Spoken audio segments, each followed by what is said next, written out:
இலங்கையில் கடந்த சில தினங்களுக்கு முன்னர் பெய்த மழை காரணமாக வாழைச்சேனை, கிரான், செங்கலடி, வெல்லாவளி போன்ற தாழ்நில பகுதிகளில் மழைநீர் காணப்பட்டது.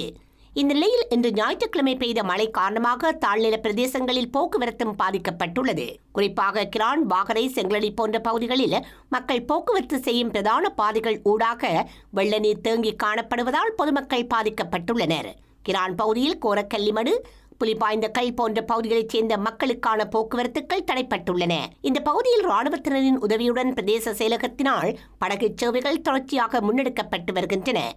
இந்த பகுதியில் உள்ள பல ஏக்கர் காணிகளில் தற்போது சிறுபோக வேளாண்மை செய்கை ஆரம்பகட்ட பணிகள் முன்னெடுக்கப்பட்டு வருவதால் விவசாய காணிகளுக்கு செல்லும் விவசாயிகள், பொதுமக்கள், நோயாளிகள் மற்றும் பெண்கள் என பலரும் பெரிதும் பாதிக்கப்பட்டுள்ளனர்.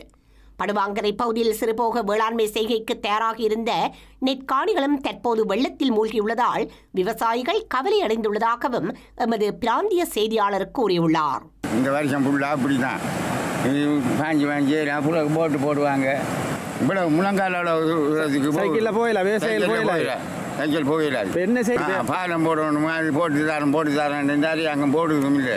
இன்னும் எவ்வளோ காலம் வச்சு நான் எனக்கு 65 வயது வேற காட்டின்னு நான் பாலம் போடுவோம் நான் சொல்கிறாங்க. இன்னும் போட்ட கிடையாது. சம்மந்தப்பட்ட ஆக்கள் கரியாக தரணும். போட்டுகிட்ட போய் எடுத்துன வரைக்கும் இந்த வரைக்கும் கூட வெள்ளம்